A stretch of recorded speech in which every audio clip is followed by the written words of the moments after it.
ओम नमो भगवते वासुदेवाय नमः। आज मैं आप सभी को कामिका एकादशी व्रत कथा सुनाने जा रहा हूँ, जो भगवान विष्णु को समर्पित है।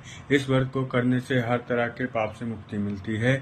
माना जाता है कि कामिका एकादशी के दिन पूजा के बाद कथा पढ़ने से मोक्ष की प्राप्ति हो जाती है और जीवन की हर परेशानी से मुक्त हो जाता है। और अब आपको मैं उनकी कथा सुनाता हूँ। सनातन धर्म में एकादशी का विशेष महत्व है। सावन मास के इस कृष्ण पक्ष की एकादशी तिथि को कामिका एकादशी कहते हैं।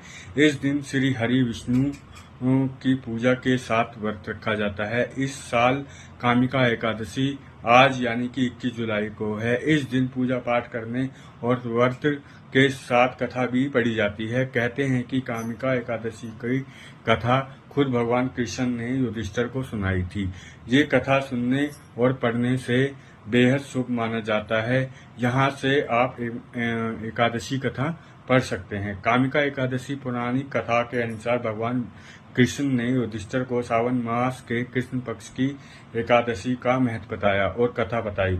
उन्होंने कहा कि किसी गांव में एक ठाकुर और ब्राह्मण रहते थे। दोनों ही एक दूसरे से बिल्कुल नहीं बनती थी। एक दिन ठाकुर और ब्राह्मण का झगड़ा हो गया। गुस्से में आकर ठाकुर ने ब्राह्मण की हत्या कर दी।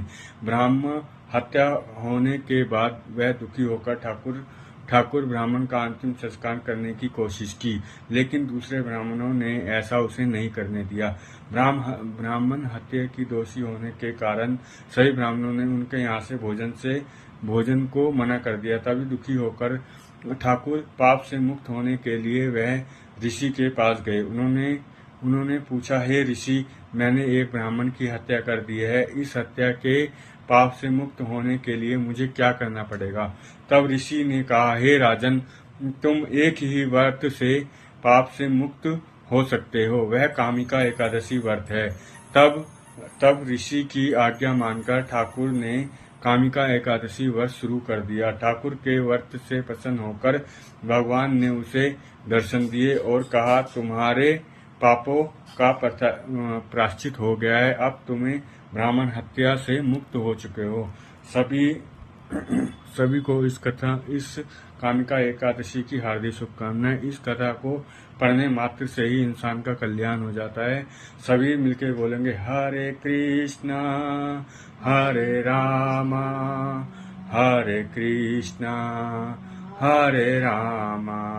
अगर आप सबको मेरी ये कामिका एकादशी व्रत की कथा अच्छी लगी हो तो कृपया करके मुझे सपोर्ट कीजिए, मुझे लाइक कीजिए, मुझे कमेंट्स कीजिए।